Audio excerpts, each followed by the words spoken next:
Today's program is brought to you by pennystockprofessor.com. For all the best OTCBB stock picks, sign up at pennystockprofessor.com. Thank you for tuning in to another TBC Daily News Update. I'm Brandon Vincent. And I'm Angelina Soriano.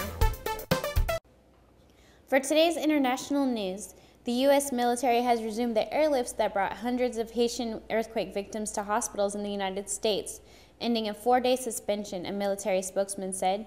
The White House said earlier that a suspension imposed on Wednesday was being lifted because it had been assured that there is space for the patients at U.S. and foreign hospitals. Other flights have continued to carry U.S. citizens and other mostly non-injured passengers. Military planes carrying 700 U.S. citizens, legal residents, and other foreign nationals landed in Central Florida over the weekend, and 3 of those people require medical care at hospitals, state officials said. Colonel Rick Kaiser said that the U.S. Army Corps of Engineers has been asked to build a 250-bed tent hospital in Haiti to relieve pressure on locations where earthquake victims are being treated under tarps. Individual hospitals were still able to manage private medical flights, such as one Sunday that brought 3 critically ill children to hospitals in Philadelphia. In U.S. news, in 2 fresh indications of a strengthening U.S. economy, a new survey showed that banks have stopped making it tougher for consumers and businesses to borrow, and manufacturing activity climbed to its highest levels in 5 years. Monday's manufacturing report from the Institute of Supply Management cheered the stock market. The Dow Jones Industrial Average rose 118.2 points, or 1.17%. Banks in the U.S. haven't entirely turned the corner. While they're not making it tougher to borrow, they're generally not making it any easier. According to a Federal Reserve survey released Monday, of more than 50 banks surveyed, none of them said that they have tightened business lending standards for medium or big firms, and only 2 said that they had tightened for smaller firms. In contrast, in the October survey, 8 banks tightened business lending for medium and large firms, and 9 banks tightened standards for small firms. Lenders have spent much of the past 2 years ratcheting back on credit aimed at the financial crisis. The ISM said an index compiled from its survey of purchasing managers rose 58.4 points last month from 54.9 in December. With manufacturing activity at its highest point since August 2004 and continued month-to-month gains, the sector's recovery appears more sustainable than many economists predicted just a few months ago. That bodes well for the overall economy. It remains to be seen whether this growth will be sustained once manufacturers have restricted inventories, a key source of current strength. In international news, President Obama has decided not to attend a United States-European Union summit meeting scheduled for Madrid in May, and European Union officials found out about the decision through news outlets. The Spanish Prime Minister, José Zapatero, who is scheduled to arrive in Washington today on a visit, was described as angry and embarrassed. And European officials said there was a set high level of diplomatic exchanges overnight. The White House explained the decision as a matter of scheduling, insisting that the May visit to Europe was never on the president's agenda, so it could not be said that they have been canceled. But European officials said that 2 senior American officials, William Burns and Philip Gordon, had attended a preparatory meeting for the gathering 2 weeks ago in Madrid, and that there was no hint that Mr. Obama would decide not to attend. In today's entertainment news, the TV channel Bravo brings a fine-gained focus to the servant class. Only instead of channeling the inner lives of Edwardian butlers and parlor maids, Bravo follows the meltdowns of assistants in gyms, showrooms, and fashion houses.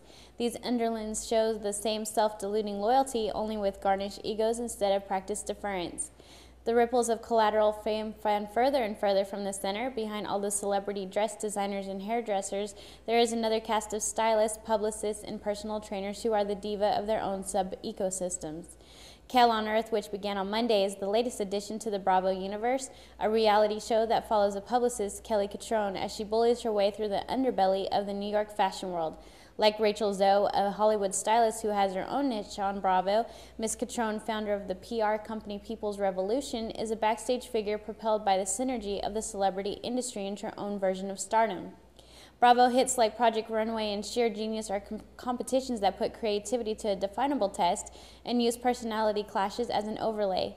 Hell on Earth, like the Rachel Zoe project, is all about personality because the tasks the leads perform, like selecting the right evening clutch or keeping track of RSVPs to a fashion show, are so mundane.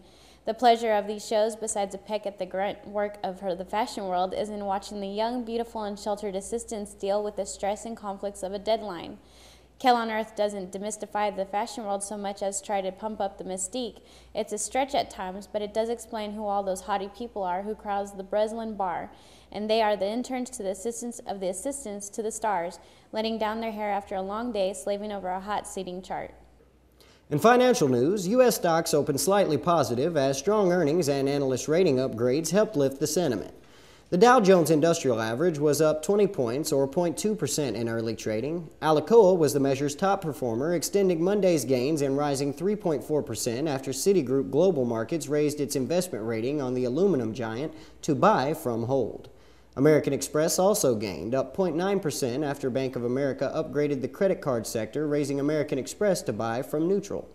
DuPont weighed on the Dow, with the materials company down 0.9%. The S&P 500 share index was up 0.2%, led by its industrial and energy sectors. Utilities and consumer staples weighed on the measure. The tech-heavy NASDAQ Composite Index was down 0.1%. Financial regulation will likely grab the spotlight again as former Federal Reserve Chairman Paul Volcker is expected to testify before the Senate Banking Committee at 2:30. Mr. Volcker is expected to press for restrictions on the bank's proprietary trading in line with President Barack Obama's proposal last week. Upheaval among print media companies continued, with Barnes & Noble surging 13% after billionaire Ron Burkle suggested he wants to own more than a third of the book retailer and criticized investment restrictions set up by the company. Among companies reporting earnings, Dow Chemical dropped 2.2% in early trades, despite reporting stronger than forecast quarterly earnings. United Parcel Services was up 2.4% after fourth quarter earnings nearly tripled. However, the shipping company's revenue fell from weak U.S. business, and it warned that the first quarter would be the most challenging of the year. Home builder D.R. Horton jumped 7.4% after swinging to a first quarter profit as virtually every measure of its business showed improvement. Boosted by low mortgage rates, home prices, and federal tax credit in other markets, the dollar weakened. Against both the Japanese yen and the euro, crude oil futures climbed, nearing $75 per barrel, while gold futures rose. Treasuries edged up, with the 10-year note up 1/16 to yield 3.65%. In green news, while there may be concerns over the rates that feed-in tariffs are set at, now that the UK has finally launched its own feed-in tariff scheme, joining the growing ranks of communities and countries from Ontario to Australia in making a solar viable investment for all, it can only put more pressure on those companies not stepping up to support their fledgling clean energy industries. But how exactly does a feed-in tariff work? And why is it such an attractive proposition for the householders who want to invest in solar? Essentially, it guarantees homeowners a certain income for the energy they produce, even if they use that energy themselves. If they choose instead to conserve energy, they get a small extra payment for any electricity sold back to the grid. That result means, in addition to savings on their electricity bills and a hedge against future energy price rises, early adopters can also rely on a guaranteed income to recoup their investment. Of course, such schemes only make sense at the birth of a new market. The plan is that more and more people will invest in solar, the prices will come down, and government support can be scaled back. In fact, built into the UK scheme is a commitment that the rates paid for each kilowatt hour will be reduced over time as prices for solar come down. Anyone complaining about government interference in markets should look at the subsidies given by fossil fuel industries, airlines, roadways, and before throwing too many stones, they should look at these quite carefully. Even the intended International Energy Agency supports feed-in tariffs, noting that it adds very little to your average family's electricity bill and provides a huge boost to an industry that could provide vital for maintaining a stable economy and a clean environment for many years to come. With countries like China pushing ahead with ambitious clean energy programs, the U.S. would do well to look at sensible, innovative, but far-reaching solutions for stimulating a domestic renewable energy industry.